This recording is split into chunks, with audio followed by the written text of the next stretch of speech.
Olá, o programa Visões de Mundo está começando e hoje nós vamos falar do período pós-ditadura, DCE, jornalismo, abandono e exploração de crianças e adolescentes e poesia. A Visão de Mundo de hoje é de Carlos Luz, escritor, membro do Conselho de Editoração da Secretaria de Estado da Cultura do Paraná, poeta e revolucionário. Onde nasceu Carlos Luz? Carlos Luz nasceu em Marília, já desde 79 que eu estou aqui no Paraná. Então são 25 anos já de Paraná, dos quais 20 anos de Foz do Iguaçu. Então eu sou natural de São Paulo, paulista, mas já por adoção já me considero paranaense. Movimento estudantil na tua vida e pós-ditadura, vamos falar um pouco sobre isso. Em 79 eu entrei no curso de comunicação na UEL, Londrina, e a partir daí eu ingressei no movimento estudantil. A gente vivia uma época que estava acabando a ditadura militar, havia uma época de abertura, o presidente João Figueiredo, então a sociedade estava efervescendo, né? Principalmente os estudantes. E nessa época, então, daí eu comecei a fazer movimento estudantil. Lá em Londrina fui do centro acadêmico de comunicação, fui daí do DCE.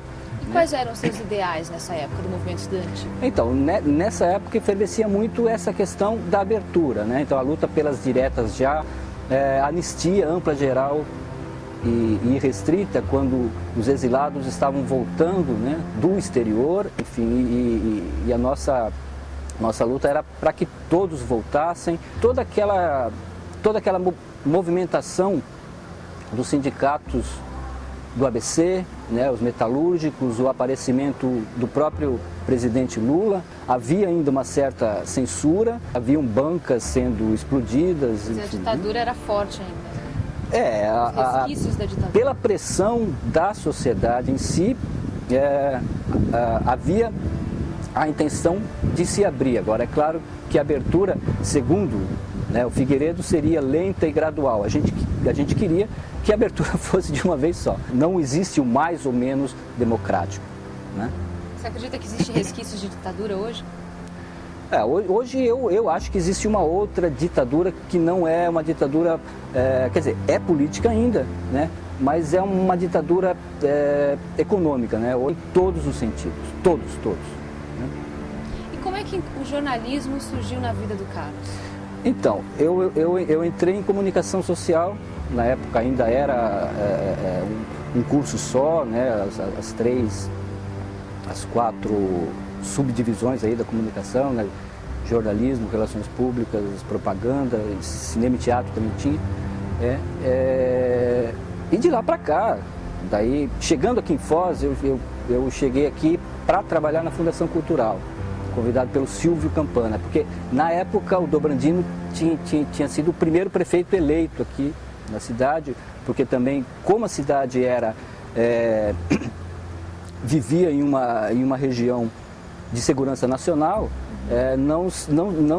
não havia eleição direta aqui para prefeito. Foi a primeira eleição, né, em 78, se não me engano, e o Dobrandino assumiu, convidou o Silvio para ser o presidente da Fundação Cultural, que ele havia criado, né, o Dobrandino havia criado. Fizemos alguns projetos aqui na Fundação Cultural e já um ano depois nós dois saímos e montamos uma editora aqui na cidade, chamava Editoração, né? E editamos uma revista chamada Contexto, que saiu 3 números só, porque era uma revista cara, em termos editoriais, em termos de material gráfico.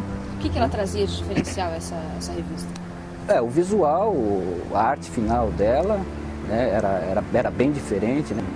Com matérias sobre política, economia, cultura. Com essa editora, nós fizemos uma página de cultura no Gazeta do Iguaçu, e fizemos aí alguns suplementos. Tinha um suplemento chamado Cultura, no antigo jornal Nosso Tempo, semanário aqui da cidade, que foi inclusive um dos editores era o Aloysio Palmar. Ele faz parte da história da cidade, né? Sim, E depois a gente fez também o Magazine, que era um outro suplemento também de variedades, né? Cultura, arte e variedades. Né? Você é sempre engajado com cultura, Carlos? Por quê? Por que essa escolha, assim, ou não foi uma escolha? Bom, primeiro, pela minha atividade paralela aí, da poesia, né? E segundo, porque eu vim aqui para trabalhar na fundação, né? E eu voltei para a fundação, coordenador geral, fui secretário geral e depois cheguei a ser presidente da fundação. Em 92 eu fui presidente da fundação. Você foi responsável pela fundação do Teatro Barracão, é isso? Em 92, na gestão do Álvaro Neumann, no final de 92, a gente inaugurou o Teatro Barracão aqui. Qual que era a proposta do Teatro Barracão e fazendo um paralelo com hoje? Como é que está hoje? Ele está exercendo essa função a qual ele foi fundado, enfim?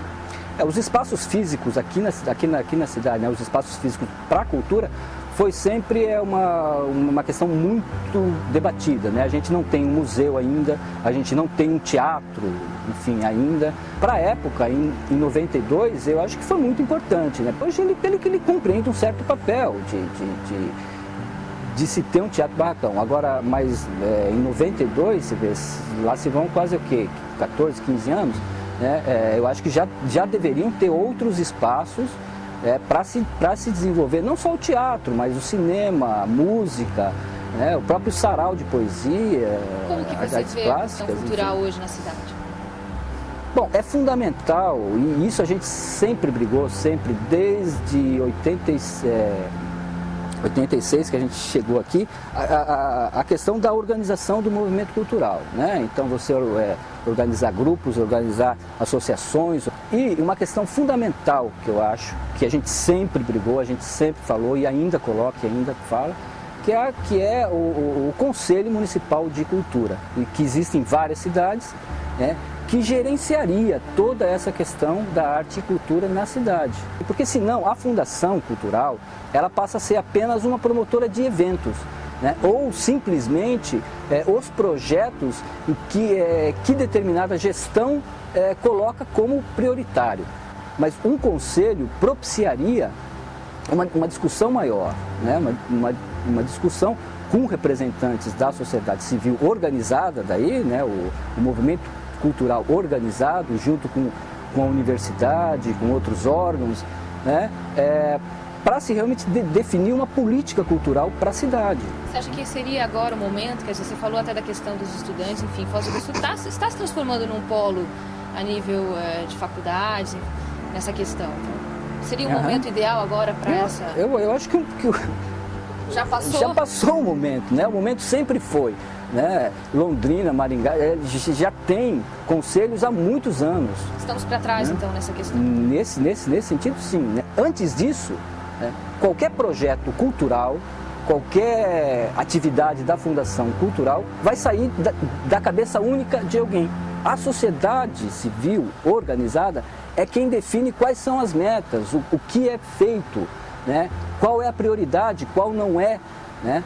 Os órgãos públicos passam a ser apenas executores, como tem que ser, né? O que é cultura para você, Carlos? Cultura é um modo de vida, né? Cultura, quer dizer, tem o lado artístico, né? Que muita gente confunde até cultura e arte, né? Arte é uma coisa, né? Cultura é outra. Cultura, de uma maneira geral, é o modo de vida de uma comunidade, de um grupo, de uma cidade, de um estado, de um país, do planeta Terra, enfim, né? A cultura humana. Aqui na cidade, né? A gente se caracteriza por uma mescla muito grande, né? De modos de vida, de culturas diferentes e que consegue conviver em um espaço único, né? Então a nossa cidade é uma cidade sui generis, é uma cidade rica, muito rica culturalmente. E daí isso reflete na arte, né? Que também tem muita gente aí que faz arte, que produz arte, né? E que não tem ainda os espaços abertos. Okay. Vamos falar um pouquinho agora sobre a questão do jornalismo na tua vida, nessa relutância até para entrar na faculdade. Como é que foi esse processo? Você passou por esse processo também, né, Carlos? Fazia movimento estudantil, a gente viajava, a gente fazia, enfim, passeata, greves, enfim, toda essa movimentação. Daí eu parei o curso, cheguei a fazer ainda História, um ano de história, cheguei a fazer 6 meses de estudos sociais, mas daí eu pensei assim, olha, eu e as universidades sofremos de incompatibilidade de gênios, né? Eu queria fazer uma coisa e a faculdade queria me dar uma outra, né? Quando eu fazia estudos sociais, um professor disse que a muralha da China tinha sido construída pelos comunistas para isolar o país. Eu peguei o meu caderno, saí da sala e nunca mais entrei em uma sala de aula, porque eu achava que não tinha como um professor de faculdade afirmar uma barbaridade dessa, ensinando inclusive errado para os seus alunos. Ideologia é um termo usado no senso comum, contendo o sentido de conjunto de ideias, pensamentos, doutrinas e visões de mundo de um indivíduo ou de um grupo, orientado para suas ações sociais e principalmente políticas. Por uma questão ideológica, só para combater a chamada ideologia comunista, dizer que a muralha da China tinha sido construída pelos comunistas, quando a gente sabe que ela foi construída há mais de 2000 anos atrás. Daí eu parei, daí todos esses projetos que a gente fez, em termos de revistas, jornais, suplementos, fazia também, escrevia algumas matérias, enfim, como escritor e não como jornalista, né? Mas hoje, por exemplo, hoje com 45 anos, eu tenho uma outra visão. Eu acho que o profissional tem que ser formado sim.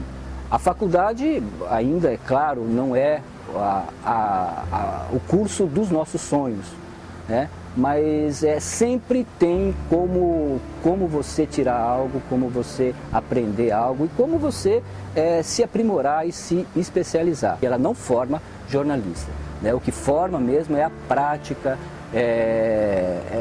enfim, o dia a dia. É o dia a dia, né? A faculdade forma para a vida profissional.